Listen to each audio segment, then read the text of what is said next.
Welcome to the Radical Responsibility Revolution podcast. This is where we are transforming lives, inspiring you to reclaim your health, your wealth, and the power of your mind. Here we share actionable insights, inviting you to turn inwards and design your life of purpose and abundance. Back to another episode of Radical Responsibility Revolution. And today we're talking about burnout, body wisdom, and the magic of letting Mother Nature, which I love Mother Nature so much, grab you by the shoulders and say, honey, sit down. Our guest, Karen Richter, didn't choose her awakening. Her body staged a full-blown coup. And I know some of you have experienced this. And after years of doing all the things, carrying all the people, and earning gold stars for productivity, busy. Oh, we love that. We love that gold star. Her system finally hit the big red button, nope, and then forced pause. Dropped her straight into the arms of the forest, literally. So we're going to learn all about that. What started as a health scare became a full-on rewilding. Ooh, I love that word so much. Karen discovered the science and the soul behind what happens when women stop hustling, step outside, and let nature do what it's been doing for millions of years. Heal, guide, reveal, restore. Oof, this is something I really, really love. She now leads midlife women, the I have a good life, so why do I still feel meh? That's how we are. She leads them into the forest, the cloud-covered mountaintops, and deeper levels of themselves, deeper than they've ever reached on a treadmill of expectations. So we're diving into burnout as a spiritual awakening, the heroine's journey. Yes, she has her own storyline. Forest therapy, rewilding, and remembering who the hell you really are. That secret unfulfillment so many women whisper about, but never admit. If you've ever felt like that, you've been productive pasture land for everyone else's expectations. Karen's your girl. Today, we're talking about finding your true nature by quite literally going back to nature. So let's jump in. Welcome, Karen. I'm so excited to have you here and share all of this beautiful work that you've been doing in the world. But more importantly, I love the idea of nature and rewilding. So we'll jump into that. The first thing I ask every guest is, where are you today? Not physically, but in your life. How is Karen showing up in the world, and how are you serving us on the planet, especially us women? Well, thank you for that very fun introduction, Debbie, and I'm thrilled to be here. And I love that question about where am I today? And I'm in a really great space because I just returned from an 8-day retreat that I led in Costa Rica, doing exactly what you were talking about, guiding women back to their true nature by spending time in nature. And it was just a lovely, lovely experience. Great women, great food, great experience. So I'm just sort of floating here today. That's where I am.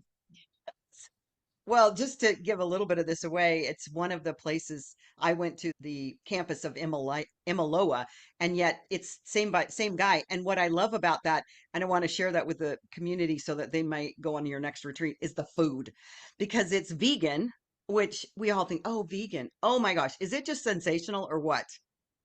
I didn't miss meat at all, I love meat. Yes, exactly. It doesn't and I guess it's more than meat. I didn't miss the Right. dairy, the eggs, all of it. Exactly. It was fantastic.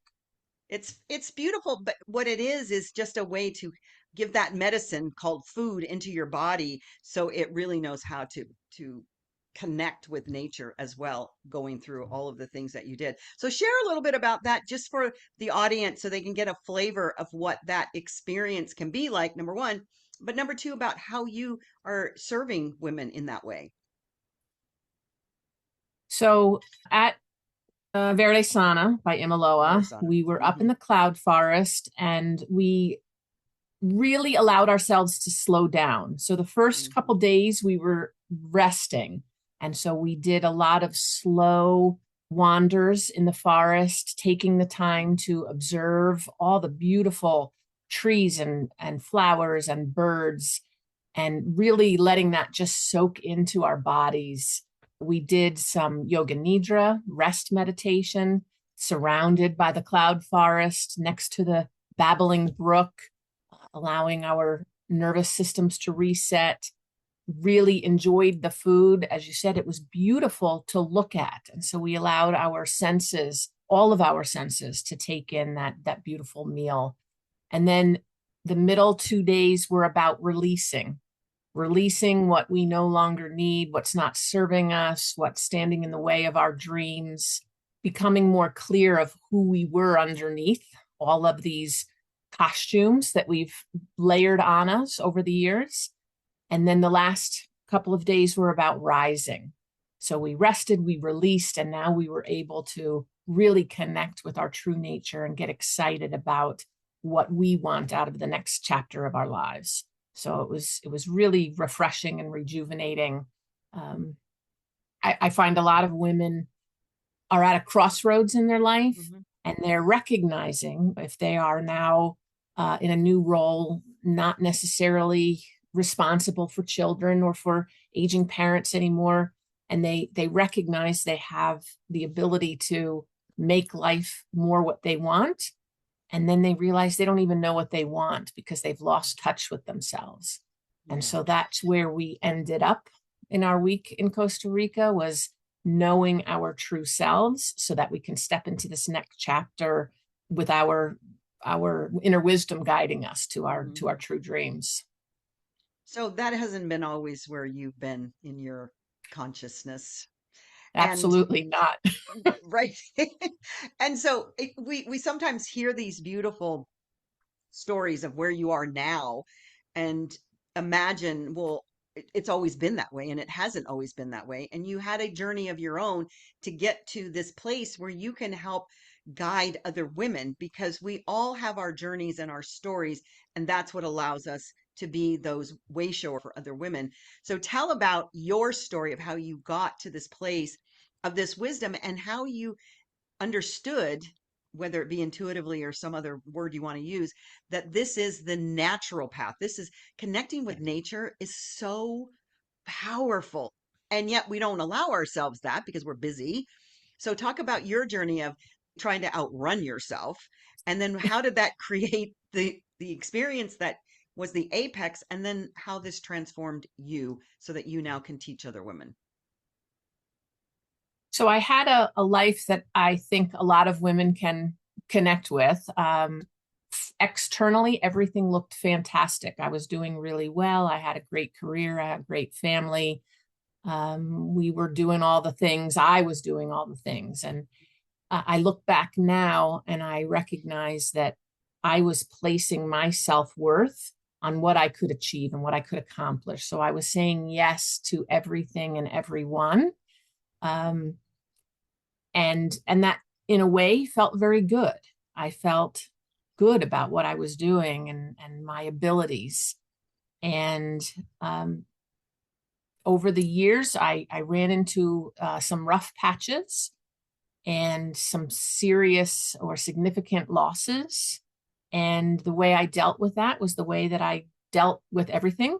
Just keep plugging through. Like, don't let that set you back, Karen. Just keep doing more. Take care of everybody else who's also impacted by these losses. Make yourself valuable that way. I gained a lot of weight. I was recognizing that I wasn't happy, but feeling guilty to even think that, because there were so many things I had in my life to be happy about. Yeah. And so I just kept plugging along. And then, as you said, my body just put a stop to all that. And I encountered a very sudden, pretty significant, very scary health issue that just popped up out of nowhere and really required me to do nothing, to sit around, because my body couldn't handle getting up and being physical, and I had to just lay down. And that was so hard for me, to be unproductive, to be doing nothing. And so I went where I always feel emotionally better, and that's nature. I've always loved nature. I love being outside. And I spent more and more time outside and started recognizing that, yes, it was making me feel emotionally better, but it had a bigger impact than that. And I was feeling physically better and my head was clearing and I was seeing so many benefits. So I started doing a little research and found that that wasn't all in my head.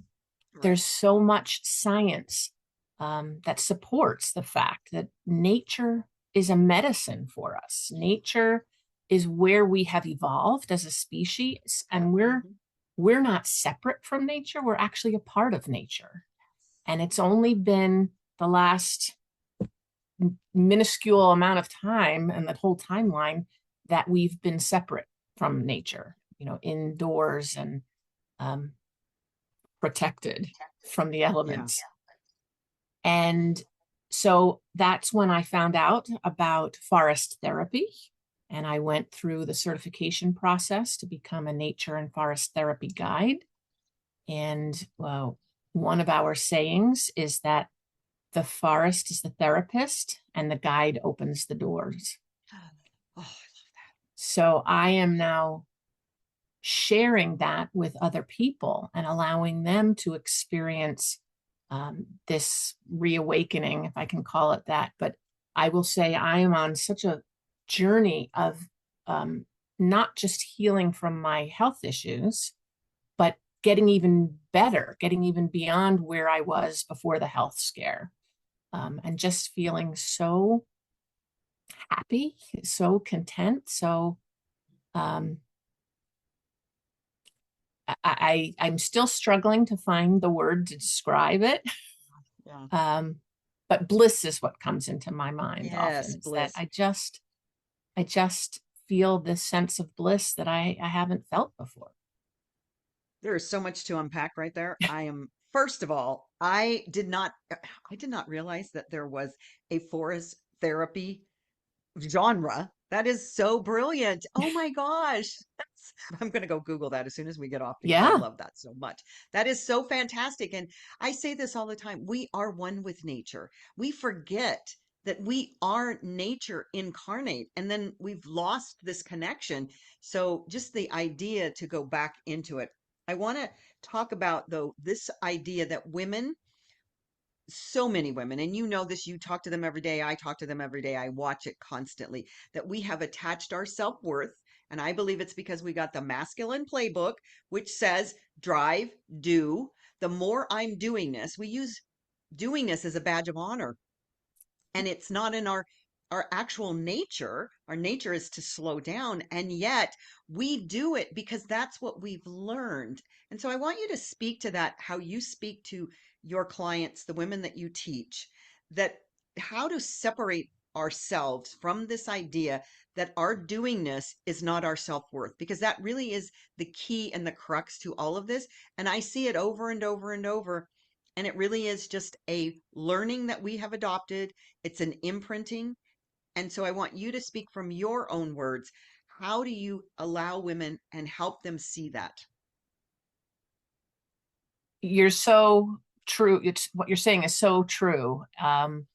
It's this overabundance of masculine energy.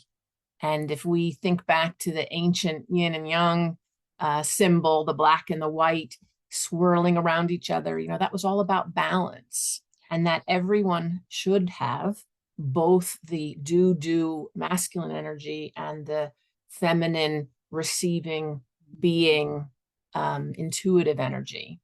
And society, our families and friends have taught us over the years that it's much better to be doing all that masculine work. And there's a time and a place, and we all need some of that energy, but not the overabundance that we've had. And so when it's going through these modalities, which allow women to slow down and recognize the benefits of this feminine energy, it's not doing nothing. It's slowing down to be awake to other things that when we're so busy doing, we miss. There's a lot that we're missing out on life because we just don't have the time. We just aren't slow enough to recognize it. And that's what's so beautiful about taking people into nature and having them slow down, and they recognize how much they haven't seen in nature before. Even the people that love nature, and they say, hey, every weekend I go hiking, but it's often in a doing kind of energy. You know, can I go to the top of this summit? Can I do more miles than I did last weekend? And they miss things. And so then when we slow down, they say, there's a whole forest, or there's a whole desert, or there's a whole scene here that I have been missing. And then the light bulb goes off of, how is that true in my life overall? What am I missing in my life because I'm just too busy doing? And when they recognize that there is another option, it's usually very exciting for them, and they can't wait to learn more and experience more. I think that's one of the keys, is to allow people to immerse themselves in this experience, or an experience like this, because I don't know if you get the same kind of conversation that I get when I teach about abundance. Because when I'm on a podcast or something, people ask me, so what do you tell somebody who says, I'm broke, I don't have enough, I da da da, all of the stuff. So the question I can hear coming up for people right now is what they ask you, I'm so busy, because you use that term a few times during that conversation. When they say, I'm too busy, I don't have time to slow down and do this. I've got the kids, I've got the husband, I've got the job, my boss won't let me. And all of these excuses, because that's what I call them, they're the stories that we plan in our head. So, what is some of the sage wisdom that you can share now with somebody that has that question? Because I know it's out there.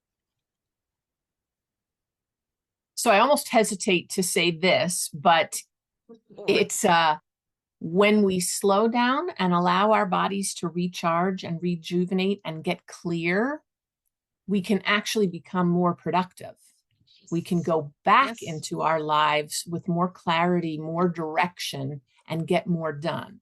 So the reason I say I hesitate to say that is because my end goal isn't really to get more done, but I know that's appealing for people. I know that's what they're looking for.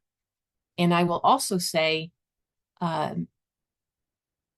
sometimes people are put off by thinking, I have to go drive an hour to some wilderness and spend 3 hours sitting and doing nothing. And while that's beautiful and that's ideal, and there's really some huge benefits that come from that, it can also be a very short amount of time in your own backyard or in your office with a potted plant in front of you. Like, it could be just a few minutes. And if you want to get scientific about it, the studies show that even a few minutes of doing this mindful interaction with nature, our blood pressure goes down, our cortisol levels go down. And cortisol, we're hearing so much about that these days. And that's, especially for women, we tend to create too much cortisol, and it wreaks havoc on our bodies. Just a few minutes with nature can help with the cortisol, can help with your heart rate, can help cognitively.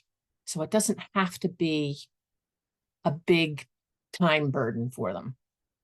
I love the fact that you're sharing that it can be incremental, because so many people can't get their minds wrapped around, as you said, for a 3-hour trip to go hang out in nature. And who wrote the micro Atomic Habits? So he talks about small incremental changes, Right. and that is so important. If somebody could hear what you just said, you can sit at your desk with a potted plant, a real potted plant, not a plastic one, because it's really that connection with nature. And I love the fact that science has finally been able to give us the biofeedback that this stuff works. It isn't woo woo. I've been called woo woo my whole life. It isn't woo woo. It's science, folks. And so to know that this is how this meat stick operates, this is what it wants, we begin to give it more of that. And one of the things you said, I'm afraid I'm almost hesitant to say it, is because we have built this success quotient. Busy equals success. And I've always said you have to go slow to go fast. And one of the things my next book is called Time Bender. Once we start a process like this, then time actually seems to slow down. It seems to bend. Yeah, Have you noticed that? When you can create these containers for ourselves, then time actually slows down because you're not absolutely. trying to lap yourself all the time. So what a brilliant notion that before you had this turning point, before you had this moment of clarity, what do you think besides the your body said no? Because a lot of women get to this place, and this is what I see in women mostly, is that they burn themselves out. But the only reason they realize they burned themselves out was because their body rebels. It just rebels. I got rectal cancer. It's like, oh, okay, what is it trying to tell me? So where do you think the connection for you was when your body said no, but you had this somewhere, a small voice or an intuition said, this is the new path. I'm doing this because you will not slow down by yourself. Tell us about that. I want to call it a spiritual awakening. That's the way the terms that I use. But talk about that, how that felt, what your intuitive guidance was for you at that moment. So it's an interesting question. And I'm thinking back to the time that I was spending outdoors and just feeling so much better in so many ways, so many facets. And a story or a memory came to me of years prior where I had an experience where I felt completely immersed and welcomed and enveloped by nature. And this was, I have always loved swimming and have had the benefit or I've been blessed enough to go snorkeling on coral reefs throughout my life. And I just absolutely love that, to be looking down on these beautiful fish and colors of the ocean. It was just amazing. And so then I had an opportunity to become certified as in scuba diving. And I thought, how could it be any better than snorkeling? It's not going to be any different. And then I got down deep into the ocean and I became a part of it. And I remember these fish, like a whole school of fish just swimming around me. They didn't care that I was there. I was just a part of the environment. And I felt this overwhelming sense of belonging that I don't know if I've felt ever in my life. And I always just envisioned that as that was a really cool experience. Like that was lovely. But when I was sick and needing to be in nature to feel better, that memory came back to me. And I said, yes, that's what I want. I want to always feel like I'm immersed in my life. I'm a part of my life. Instead of being that snorkeler on the surface, looking down and observing, I want to be a part of my life. And that was a big turning point for me. And that's when I recognized that there's so many women that have that same feeling of, my life is speeding right by. I'm sort of watching it as like I'm watching a movie, and I'm just an observer. I'm on autopilot. I'm a zombie. And I said, oh, I've got the answer. I've got the medicine. I've got the secret. Oh my And gosh. I'm tearing up because that is the essence of us as these human expressions on this planet. That we are, I believe that our soul is always calling us to connect with that oneness. That feeling that you just shared was so magical and such a beautiful metaphor for feeling as if we are part of, because that's what we are. And we have yeah, disconnected ourselves so much. And as women, not to say men are one thing and women are, we all are masculine and feminine, but we all got the masculine vibration going on. So it's a little bit challenging that the planet is out of balance. No kidding. But when we connect with that essence, that's really the essence of who we are biologically, it is that immersion that comes out. And it doesn't mean everybody can't do it. It just means that we have really been missing it because that's not our true nature. And I am so gobsmacked by that metaphor. It really is just the essence. We're all searching for it. We really truly are. And we just don't know it. So what a beautiful explanation that women can then say, "Oh, I heard her talk about this. This is what I'm looking for," because we can't find it doing in the busyness. We cannot find it there. And so often we hear how important it is to be in the present moment. And we may all buy into that. And it's very hard to do. Our minds want to go back or forward and think about these other things. And I find for me, being in nature is that you become awestruck by the things that you're seeing, and you're so focused on it, and the rest of the world falls away, and the past or the past and the future fall away, and you're just in that moment. And so for me, that's the easiest way to get present, is to Yeah. become immersed in nature. Yeah. There's some of the words being in the present moment, mindful, and unfortunately, they've been a little bit either overused or poo-pooed by the media. And the truth is that they are so powerful. They are so powerful. And just to extrapolate on the idea, you could do it with a house plant. You can also do it. Everyone has a park. I think everyone has a park by where they live. I have a park that I go to every single day, and every single day I see something new. And I love it when the seasons change. We're now in fall. So, a few months ago it was green, now it's brown and orange and just beautiful. So share about some of the experiences that you led these women through on this retreat, because I want to share what transformation looks like so that people can understand it. It is so important for them to hear what somebody shows up that is been through the busy wheel, and they show up and you take 2 days just to slow down. 2 days just to slow down. That's pretty remarkable. Most Absolutely. people don't ever give themselves that, but that's for a reason. So that decompress and regulating our nervous system. A lot of people say regulate their nervous system. Explain how that process, even the slowing down process, how that looks, and how you saw their eyes change, their skin change, their movements change, because I know you can see that, and that's a blessing that you have that gift to see that and share that with people. So one of the first things I like to do, whether it's, a 7-day retreat or a 2 hour or even a 1 hour mini nature immersion, is help people experience where they are using all five of their senses. So we're so in our heads all the time, and observing the world around us analytically in our minds. And so we start with our eyes, typically with vision, and I have them observe.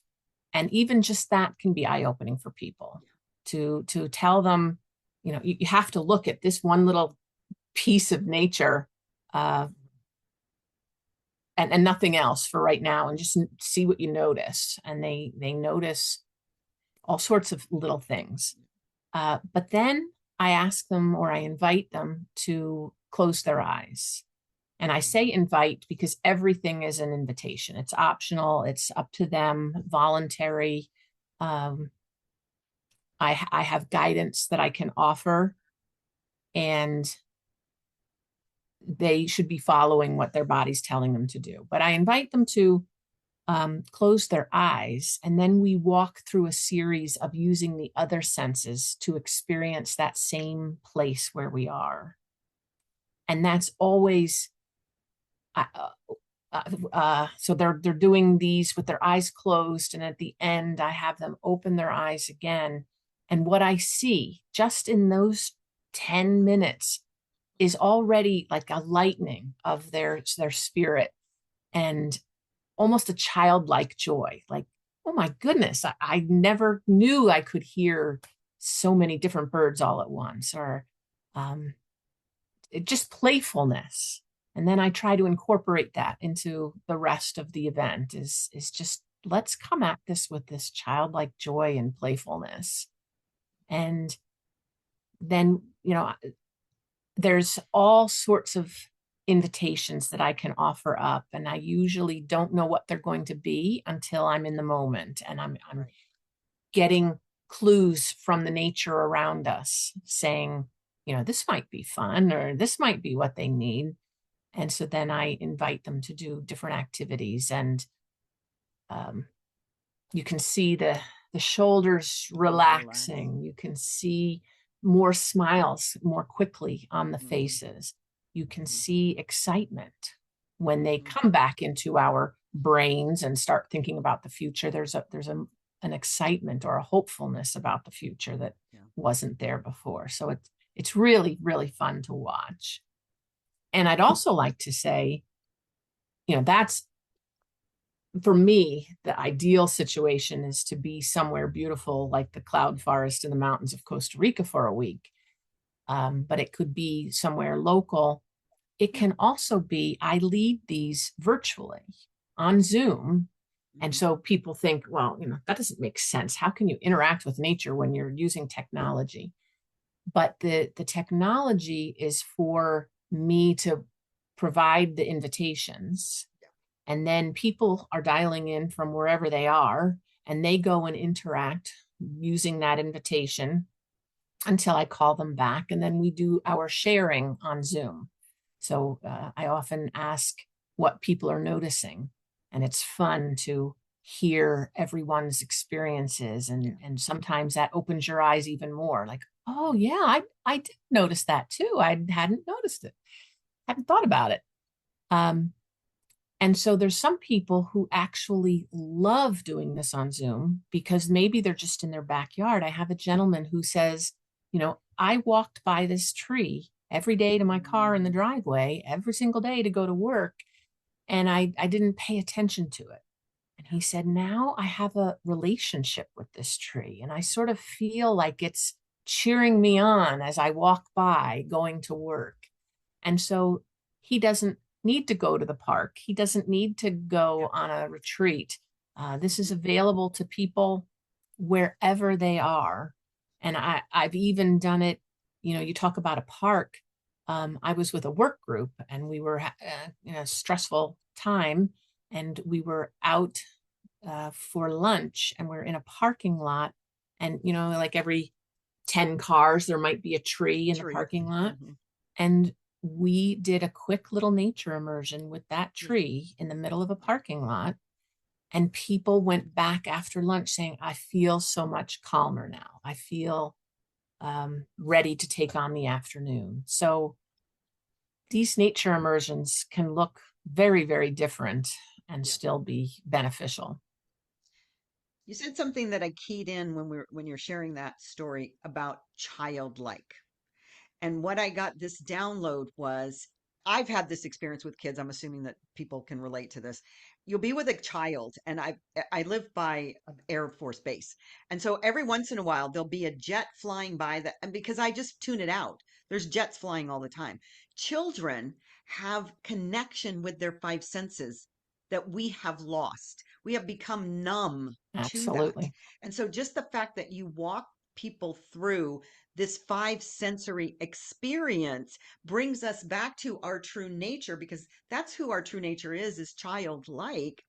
And kids just are so curious. That's what we've lost as well as grown-ups. We're not curious anymore. We just are driving, we're going, we've got a space that we're getting to, and don't let anything on the side of me get in my way. So this is so brilliant, the context that you're sharing, that this is about not just slowing down, but engaging your five senses in our natural environment, because now we've lost our minds on these screens. Feel badly for children because they can't even be childlike anymore. They're busy doom scrolling on screens. So what I know that your demographic or your ideal client are women in their second half of their life.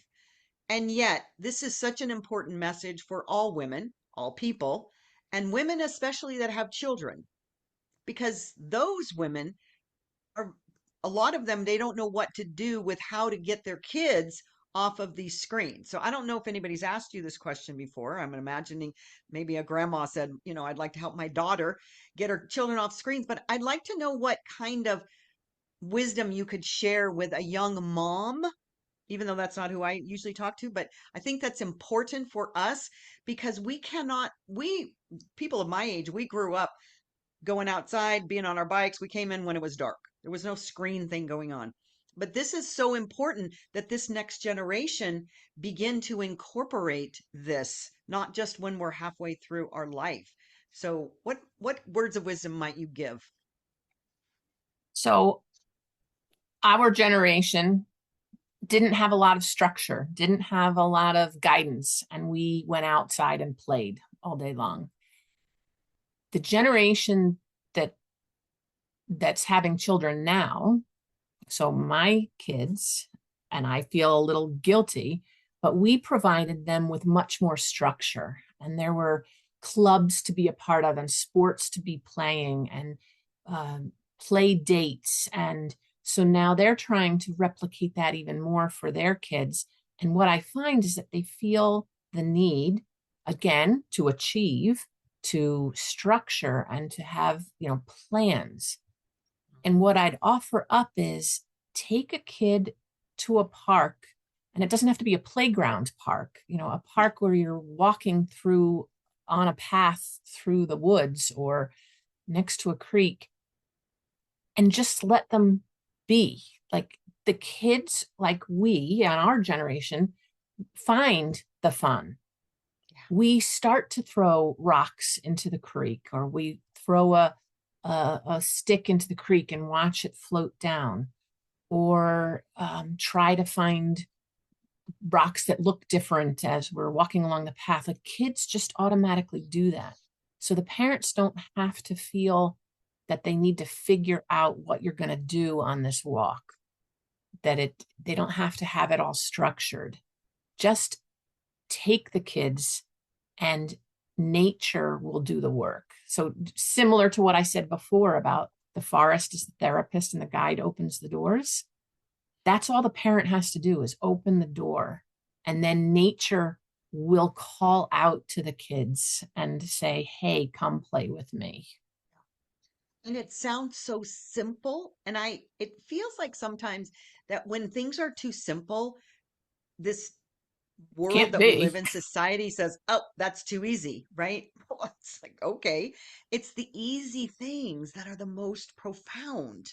That's what's so beautiful about this is just let it be easy. So for all the moms out there, this has been a fabulous piece of wisdom, a truth bomb, if you will. So do that. Now I want to talk about women because you're talking about them being in the second half.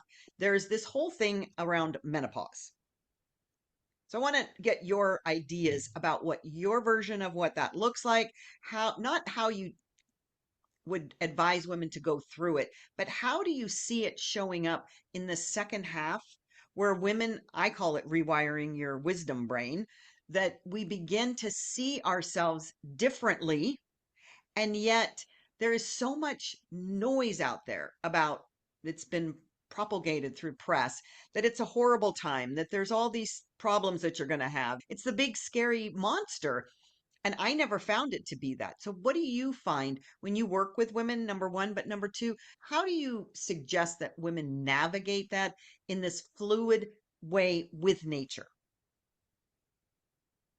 So I don't pretend to be a menopause expert Yeah, I'm not other saying you than are. having experienced it myself. Um, and I also did not have a hard time with it. Now, is that because I was spending so much mindful time in nature? Perhaps. Um, but I also think a lot of our whole life experience is on our perspective and how we choose to look at things. And I have a different vision of aging because of the time I spend in nature. Hmm. That, like, let's take a tree trunk that appears to be dead. And so in my human mind, I could say, well, now it's worthless. Like it's gone, it's dead, it's not worth anything anymore. It's not doing anything. But when you stop and you look more closely and you recognize that it's a home to Yeah. so many animals, so many bugs, birds, all sorts of things, um, that it's decaying and putting its minerals back into the earth, where now around it are all new sprouts of new life. And so, um, and even, prior to death, just, the wisdom that you talk about. the wisdom that comes, and especially when we start to connect with our true nature and feel comfortable with that, and the inner wisdom that we open up, it's just amazing at how comfortable that can make life. And so I think instead of being angry about changes, we can welcome them. And I admire the cultures that, grandmothers were the pillar of society because they had so much knowledge, they had so much experience.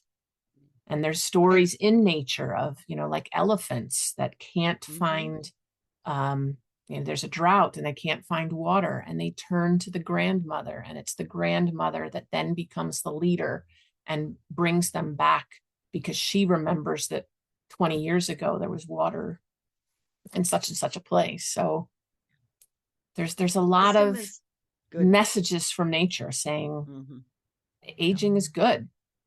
Absolutely. As I was walking in the park the other day, I had this interesting download that people are resistant, as you said, to change. And change is just a natural order of what we do. And nature itself, and I had this thought come up, nature in itself appears to be very brutal. If you watch a National Geographic or any of these nature shows where the lion chases the gazelle and the gazelle has to die, this is nature. And then I looked at the trees and all the leaves are falling off. I thought we have to die to be reborn. This is the cycle of nature. And the way you just described it, that there's what do I want to say? The season for everything. The Bible says that when that log that you described, it's now morphed into another spiritual guide for these other animals. And so when we begin to see everything as all part of the one, as this cycle that we're in, it's a lot easier to incorporate ourselves into that experience. So that was a beautiful, beautiful metaphor, because next time I see a log, I'm going to start looking for all the bugs, because that really truly is what it is. And the wisdom that women especially carry on this planet cannot be earned when you're 20. It comes with being on the planet and serving and being of service to other people. So how would And I was just reading, you mentioned nature seems harsh. And I was just reading a book called Wintering. And it was talking about the leaves falling off the trees. And so to us, it appears like, it's dead, the tree's hibernating. And what I never stopped to think about is where the leaf fell off. It's an open wound. It's like a place where bacteria could get in. And so the tree very quickly heals that wound. So think of how many wounds it's healing when all of the leaves fall off. And then it's just allowing itself to store and collect and build up all the energy that it's going to need in the spring when it's going to come to life again. And so the leaves falling off can feel harsh, can feel, like things are being ripped off of us when we're going through that kind of change. But our bodies know how to quickly heal the same way that tree does. And if we allow ourselves in winter, especially, to slow down and let our body do what it needs to do and rest, then we'll be ready for the next phase. Yeah. And then I call it sacred compost. When we go through all of that, the shedding of the leaves are there composting the next generation that's springing up from the earth where it dropped. I've always taken November and December slowing down. Bears go into hibernation. They know it. The trees know it. Nature knows it. We're the only ones that didn't get the memo. So I love this conversation so much. Tell us how we can connect with you, how the audience can work with you, how they can share the experience that you've shared, whether it be virtually or with a retreat. I know I'll put all the links for your website and various things, but do you have something special that they could get started with today? So sometimes people, going back to your comment of I don't have time, or there's people that say, I'm working 50 stories up in a building, I can't get down into nature. And so, what I have to offer is a free downloadable, just 10 minutes, a guided visualization that journeys through the forest, takes us through that slowing down, and you can immediately feel your body relaxing, releasing the stress in just 10 minutes. So people can find that downloadable, beautiful guided visualization on my website at Confident by Nature. And then there are also links for these walks that I provide. And I said some of them are through Zoom, so people wherever they are can join in. And I called it a walk. I prefer not to call it a walk because as soon as I say walk, people think, how far, how fast. It's a meander. It's a very slow movement, but people can sign up for those as well. Well, that's and amazing. I love to travel. So if anybody says we would love for you to come and do something with our women's group, Karen, I'm always open for a road trip or other kind of trip. Well, all of those links will be in the show notes. And as we wrap up, I want you to reflect on your future self. She's even wiser than you are right now.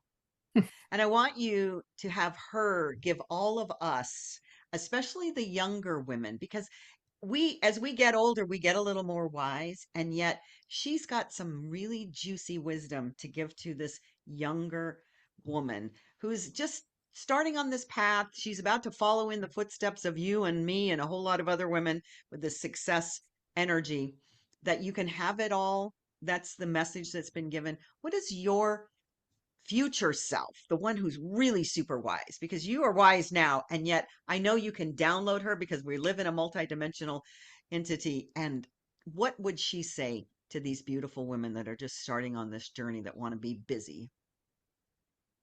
Well, such a lovely question. And my first thing that came to me when you asked, what is my future self saying to me? I just felt like that she's proud of me. And she said, I'm so glad that you've been able to experience this and now share it with others. And, almost brought tears. I got chills, and I just thank you for inviting me into that lovely experience. And then what I think she's telling other women is you can have it all, including this slowness, this taking care of yourself, this childlike wonder of seeing what's around you.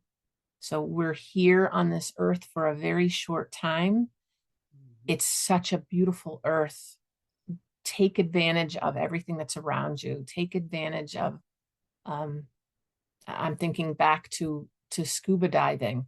And one of my thoughts when I was scuba diving was, why are these fish so beautiful? Like so many people don't get to see these beautiful fish, but there's so much beauty all around us, and take the time to enjoy it. And you will be amazed at how happy you can become by spending a little bit of time with yourself and with nature. Beautiful wisdom. So I just want to thank you so much. This has been filled with such magical qualities of where we can begin, and everybody can start right where they are. And check out Karen's website. I'll have all of that in the show notes. You have been absolutely gorgeous and fantastic, and I loved every minute of it. Thank you again for giving this opportunity to all of us. Thank you. This has been so much fun, and I love your enthusiasm. It's contagious. Thank you. Thank you. All right. Thanks, Karen.